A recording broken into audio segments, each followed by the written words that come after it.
يا صباح الفل. في عاملين بيحددوا نتيجتك في ثانويه عامه: مجهودك والمدرس اللي انت ماشي معاه. المدرس اللي انت ماشي معاه لو ما اخترتوش بعنايه هيبقى ليه تاثير سلبي جدا عليك، بالذات بقى المدرس اللي في فتره المراجعه، عشان المدرس اللي في فتره المراجعه ده هو اللي بيأهلك لورقه الامتحان. صراحه تجربتي مع المدرسين ثانويه عامه كانت الى حد ما كويسه. انت بتعرف المدرس بتاعك ده كان كويس او مش كويس وانت قاعد في ورقه الامتحان، بتشوف كل الحاجات اللي قالها لك طول السنه فادتك في ورقه الامتحان ولا لا. عايز انقل لك تجربتي بقى مع شويه مدرسين كده، هقول لك فيها الحلو وهقول لك برده الوحش عشان استفاد بشكل عام من التجربه بتاعتي وان شاء الله افيدكم. كان في مدرسين عملت دور عظيم جدا جدا معايا فعايز اديها حقها، وفي مدرسين برضو كانوش موفقين في السنه بتاعتي، ممكن يكونوا طوروا من نفسهم وبقوا احسن وخدوا خبره وكده. حاليا دلوقتي في الرابعه هندسه، يعني 4 سنين من تجربتي بتاعت ثانويه عامه. بس في البدايه عايز انصحك نصيحه، يعني احنا دلوقتي في منتصف شهر 3 والجدول نزل تقريبا باقي 3 شهور على الامتحان بالظبط. يعني هقول لك حاجه، الفتره اللي جايه دي فتره حل، فانت حاليا لازم تحل كتير جدا جدا جدا عشان تبقى جاهز لورقه الامتحان. ورقه الامتحان انت تدخل تحل فيها، فانت محتاج تبقى معرض نفسك لنماذج كتير زي نموذج الامتحان اللي انت تاخده ده. كل ماده هقول لك تتابع فيها مين كشرح وتتابع فيها مين كحل، وتابع اكتر حل. يعني انت يفضل دلوقتي تجيب كتب بقى بتاعه المراجعه النهائيه كمان 3 شهور، بتحل امتحانك انك بتحل نموذج استرشادي عادي خالص زي اللي انت كنت بتحله كل يوم.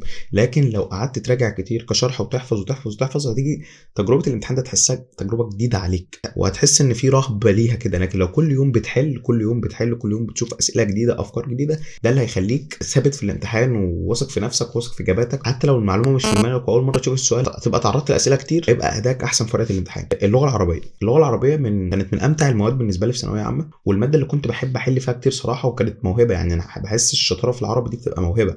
يعني من صغري ما كنتش بذاكر عربي بس كنت شاطر قوي في العربي، شاطر قوي. يعني كنت بحب النحو، بحب البلاغه، بحب الشعر، بحب العربي يعني كده بالفطره. صراحه يعني الراجل كنت متابع طول السنه مستر محمد صلاح. مستر محمد صلاح يعني ربنا يبارك له، راجل مجتهد جدا جدا جدا، شخص جميل جدا، هيحببك في الماده، هتحس ان العربي سهل معاه، تحس ان العربي قصه بيحكيها لك دايما. راجل هينصحك وانت وقعت في فتره هتلاقيه بيقومك بيفوقك، تحس انك بتذاكر مع اخوك الكبير دايما في الحصص بتاعته. لكن جيت في المراجعه النهائيه صراحه تابعت شويه جد رضا الفاروق، اللي ما كناش يعني صراحه هي حاجه خارجه عن ارادته. كنا احنا اول تجربه للنظام الجديد، كان عمل لنا فيديو مراجعه كان تقريبا 6 ساعات وحاجات كده 6. المهم الفيديو ده الدفعه كلها طبقت عليه، داخلين الامتحان مراجعين الفيديو 6 ساعات ده، وكانت في اسئله جديده وغريبه وكده فاتخضينا منها فقعدنا نذاكر كان ده الامتحان.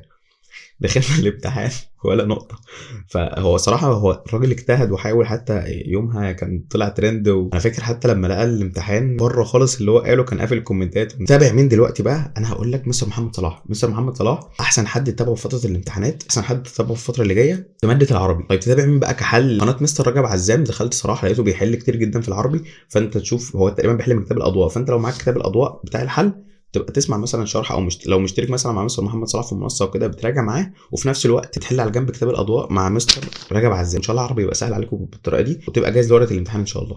بعد كده بقى الانجليزي برضو من امتع المواد صراحه في ثانويه عامه. الماده دي تقريبا اللي هتطلع بقى من ثانويه عامه هتفيدك في سنين الجامعه، عشان هتلاقي سنين الجامعه انت اتغيرت من بالدراسه كلها بالعربي، فالدراسه كلها بعد كده بالانجليزي، فانت لو بتحب الانجليزي تبقى مرتاح في الجامعه. طيب بعيدا عن الكلام ده نخش بقى، كنت بتابع مين في ماده الانجليزي؟ بصراحه انا كنت الانجليزي باخده اوفلاين فما كنتش بتابع اليوتيوب كتير، بس جيت في فتره المراجعه لما تابعت اليوتيوب وشفت مين اللي على اليوتيوب وقعدت انقي بين المدرس ده والمدرس ده لحد ما ارتحت مع مدرس انت حاسه اما دخلت الامتحان حسيته هو اللي حاطط الامتحان. والله ندمت يا جماعه ان انا ما تابعتوش من اول السنه. كان مستر حسن النجار. مستر حسن النجار هو من اسكندريه، لقيته في فتره المراجعه بيقول حاجات، كل افكاره كده بحسها افكار جديده وافكار جميله وكده. لما دخلت الامتحان لقيتني استفدت كتير جدا جدا منه، حليت في الامتحان حاجات هو حسيته جابها بالنص، ودخلت حالا على قناته لقيته لسه مستمر. مستر حسن النجار يعني قيمه وقامه كبيره جدا جدا في الانجليزي، فتابعوه ان شاء الله يفيدكم الفتره اللي جايه ويجهزكم كويس جدا للامتحان. هو بيشرح برضه على اليوتيوب وعنده منصه برضه، فشوف انت الانسب ليك ايه.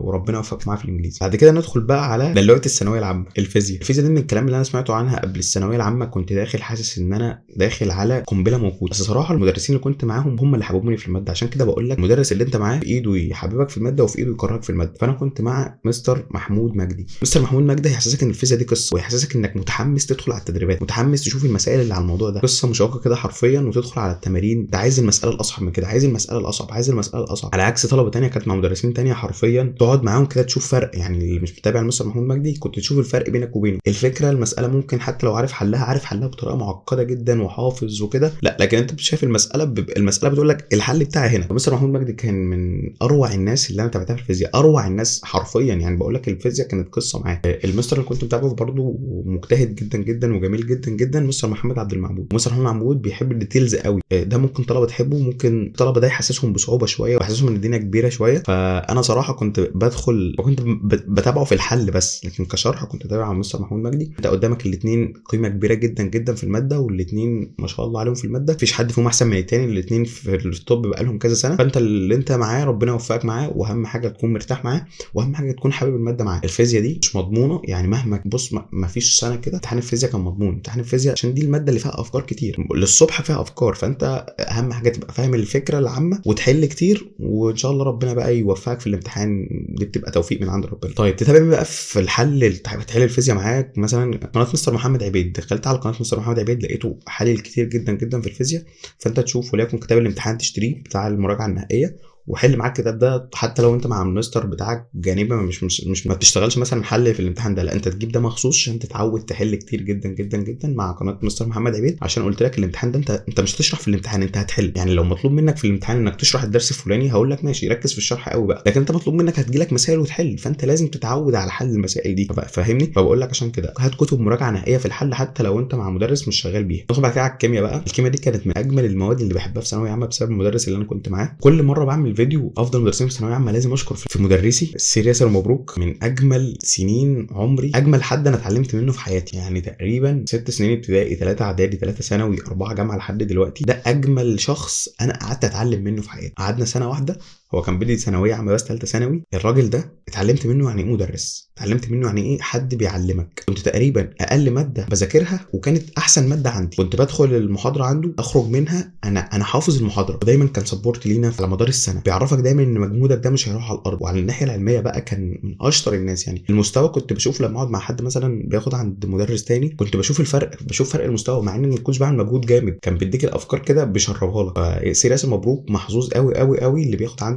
بس هو تقريبا هو كان اوفلاين في كفر الشيخ، لو حد في كفر الشيخ تقريبا كل اللي في كفر الشيخ بياخدوا عنه. يعني مش محتاج ازكيه لحد يعني. لكن بشكل عام بقى كاونلاين وكده كان مستر خالد صقر. هو حاليا يعني ما شاء الله عليه اصلا متالق جدا جدا جدا. وكان مستر محمد عبد الجواد. ممكن في السنه بتاعتي، ممكن في الثانويه العامه بتاعتنا كان مستر محمد عبد الجواد مشهور اكتر يعني من مستر خالد صقر. مستر خالد صقر ممكن لسه في بداياته عشان احنا كنا لسه اصلا في بدايه الاونلاين والموجه بتاعت الاونلاين دي. فكان مستر محمد عبد الجواد الشهره بتاعته اكتر شويه، فانا تابعته فتره يعني كان كويس قوي يعني، وكان سهل عليه حاجات كتير جدا في الماده، وتابعته فتره كويسه يعني وفتره المراجعه. تتابع مين بقى في حل الكيمياء؟ هي منصه اسمها منصه العباقره للكيمياء على اليوتيوب، بتحل تقريبا اكتر من كتاب في الماده. فانت شوف اي كتاب انت ترتاح معاهم هات الكتاب ده. وبقول لك مهما كان بقول لك ركز، حتى لو المدرس اللي انت معاه ما بيحلش الكتاب ده انت هتجيب الكتاب ده على جنب تحله كله مع المنصه دي.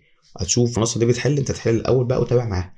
عشان الامتحان هقول تاني الامتحان انت هتحل يا جماعه فيه مش هتشرح. فانت ركز في الحل ما تركزش في الشرح. او انت خلاص تقريبا دلوقتي من شهر 8 لحد دلوقتي انت بتاعت تسمع شرح وبتذاكر وكده، فانت داخل بقى على فتره الحل بقى. بما ان بقى كنت علم رياضه فنتكلم عن الرياضه والاحياء. فنبدا بالرياضه. الرياضه كانت تجربتي معاها زي العربي كده. كنت مع مدرس برايفت، كان مدرس يعني ربنا يبارك له يعني، كان شاطر جدا جدا جدا. فجينا بقى في المراجعه تابعت شويه اونلاين.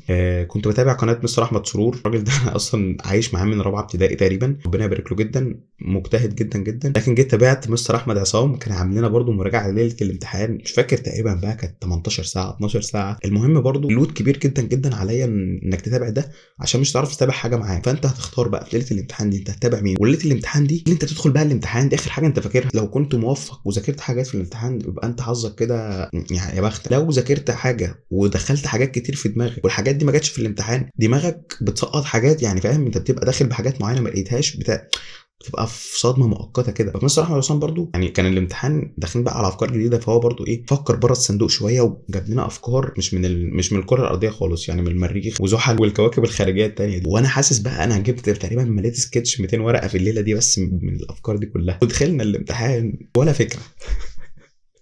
انا فاكر بعد الامتحان يعني كل اصحابي مثلا اللي اشتركوا معاه في الليله دي قعدنا نبص لبعض كده وايه، والمشكله احنا كنا بنتخانق على افكار في المسائل بتاعته قبل ما ندخل اللجنه. ودي لو جت يعني طب انا مش فاهم دي، وحوارات كتير جدا جدا، بقول لك ولا مساله جت منها. فما كانش موفق صراحه، بس هو اجتهد يعني. كان لسه بقى اول سنه، احنا السنه بتاعتنا برضو ما كانتش مقياس للمدرسين، كل الناس بتجتهد بره الصندوق، الناس ما فيش حاجه مقياس الامتحان هيجي عليه.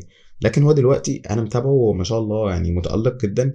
والله ساعات يعني بدخل اسمع له حاجات كده، وشخصيته جميله وراجل كاريزما كده، راجل بيحب الناس اللي بتفهم رياضه، وانا الرياضه بالذات بحب الناس اللي بتفهمها. في ناس بتحفظ رياضه، دول ببقى دول يعني ربنا يعينهم يعني. طيب لو هرشح لك حد دلوقتي تتابعه في الرياضه، هم اتنين. قلت مستر احمد عصام، يعني اكيد عمل، عشان هو عمل خبره كبيره بقاله تقريبا 6 سنين ثانويه عامه بتتكرر عليه، فكده عنده خبره. وقال لك على الناحيه العلميه ما شاء الله عليه، هو ذكي جدا جدا جدا، والرياضه دي عايزه حد ذكي هيحببك في الرياضه. المستر التاني مستر لطفي زهران. مستر لطفي زهران برضو من الناس المجتهده جدا جدا. وبالمناسبه الاثنين دول مهندسين، يعني اي مهندس بيشرح رياضه فان شاء الله هيحببك في الرياضه يعني. مستر لطفي زهران مستر احمد عصام، الاثنين هتبقى اختيار موفق جدا جدا بالنسبه لك. والرياضه هم كده كده مش محتاج حد بيحل، عشان الرياضه كلها حل اصلا.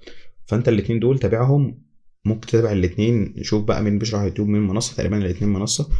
فلو انت مع واحد فيهم فهيكون اختيار موفق جدا جدا وكافي ليك. انا بما ان علم رياضه وما ما تابعتش حد طبعا في الاحياء، انا هقول لك على شخص انا كنت بحبه وبتابعه على مستوى الحياه يعني كده. انا بحبه في اللاب دكتور محمد ايمن. دكتور محمد ايمن انا متابعه من بدايته قوي، لما كان بيشرح نحو ثانويه عامه، شايف نجاحاته وشايف تالقه وشايف برضه شرحه، شايف حب الناس ليه وشايف تزكيه الطلبه ليه. ان شاء الله يكون خير وينفع بيه اي حد بيتعلم منه. ان شاء الله يكون اختيار موفق لو اي حد بيراجع معاه. بقى لو انت عندك اي مدرس في اي ماده شايفه كويس جدا، ممكن تفيد بزمايلك في الكومنتات. ولو عندك اي تعليق على اي مدرس قول له، عندك اي تعليق على اي مدرس قلته ممكن تقوله برضه في الكومنتات. طبعا احنا كلنا بشر، مفيش حد فينا كامل، مفيش حد، كلنا بنتعلم، وفي الاخر كلنا يهمنا مصلحتك انت. ربنا يوفقكم، يفرح بيكم اهليكم ان شاء الله، ربنا ينفع بيكم. اشوفكم فيديو جديد. جود باي.